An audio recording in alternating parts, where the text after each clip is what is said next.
Hey everybody, this is Matt Taylor from Black Sheep Off-Road Racing, and right now I'm installing a set of Flo-Tek cylinder heads.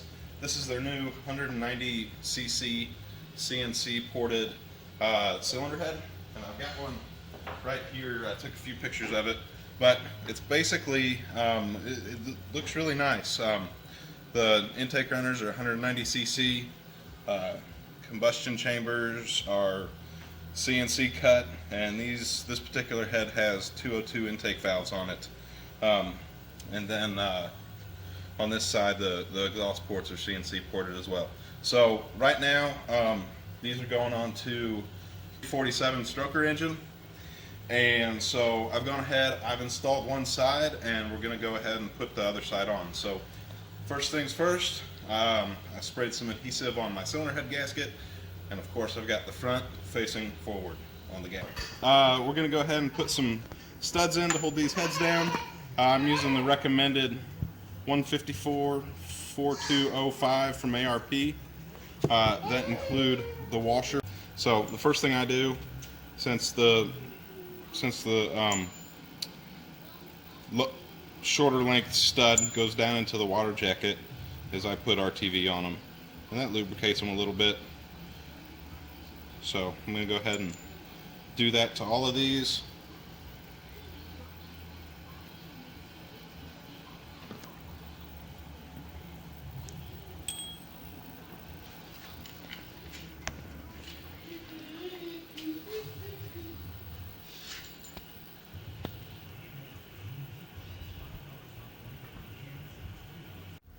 Okay, so we got the lower studs in, so we're going to go ahead and put the upper studs in. I've gone ahead, pre-lubricated them all with the ARP lubricant, and the best way I found to do this is to go ahead and get them just started with your fingers, and I always put the studs in after I put the head on. That way you don't scrape any surfaces when you're putting the cylinder head on and get any debris in that can mess with your torques on your studs. So again, we've got these washers, and the easiest way I found to do it, some of them seem to slide in really good, and others of them don't slide in very well. So I just got a socket and a rubber mallet. I just go ahead and hit them down until they're seated, and I keep the stud just finger tight so everything can line up the way that it wants to.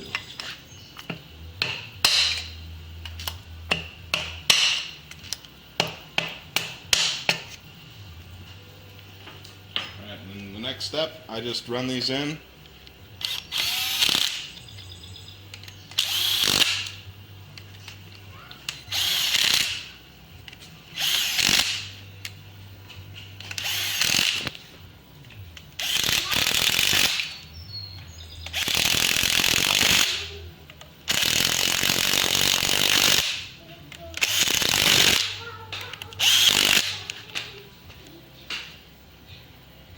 Alright, so now we got to apply our ARP lubricant to all the studs. Okay, so I've gone through and I've torqued all the nuts down on the head studs. So the ARP specs say to torque everything down in approximately equal increments 3 times up to 80 foot-pounds. So followed the sequence, started in the middle and worked my way out. And I started at 20 just to get everything seated, and then went to 50, and then went to 80, and then followed it up and double checked everything. One of the things that I hadn't mentioned yet, but with these heads, the 190cc intake ports, I think it's going to match up really nicely with the amount of power that I'm trying to put out of this engine. So we're basically going to try to push this up around 450 horsepower, and we'll see what we get. But we're just basically going to run it until we run out of air. But in terms of the cam that I spec'd out with 1.6 rockers, the valve springs, everything, the way they come from Flo-Tek, from Tri-State Cylinder Head, is 100% usable, so I didn't have to rebuild anything. All the spring specs, and in terms of spring rates, and then max amount of lift, I think it's 0.6.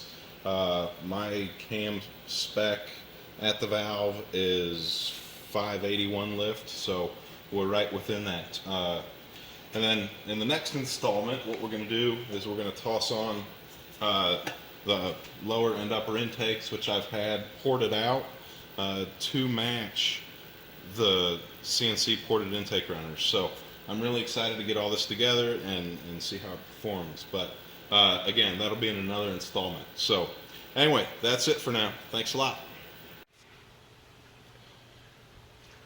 Here's the engine with the upper intake installed. It took a little bit to get this thing back from the person that was porting it. I'm not going to get into that story. But I happen to have a spare one that's ported now too as well. I meant to take some video of this before I put it on, but you really can't see it too well. But the porting job on this intake matched up pretty well with the cylinder heads. It was really close on the amount of material for the walls inside the intake, so they definitely could have been a little bigger.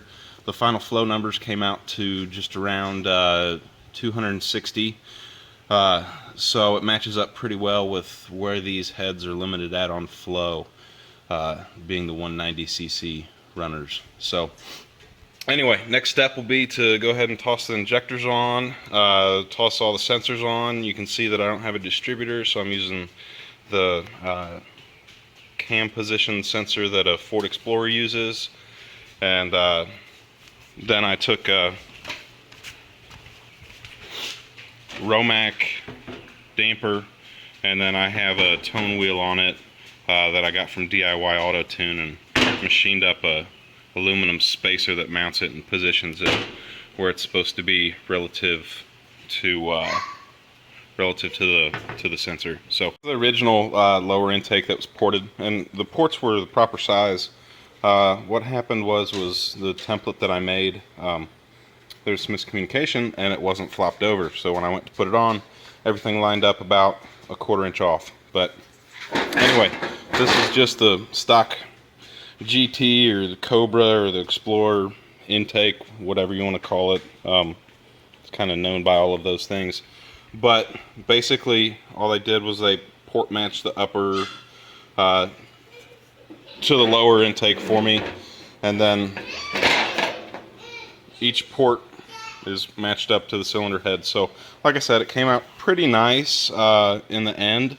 It could have stood to be a little bigger in terms of the port sizes, but it was about all we could get out of this intake without having to go through and, you know, cut out sections and weld it and stuff like that. But anyway, I was just curious what you could get out of this intake. So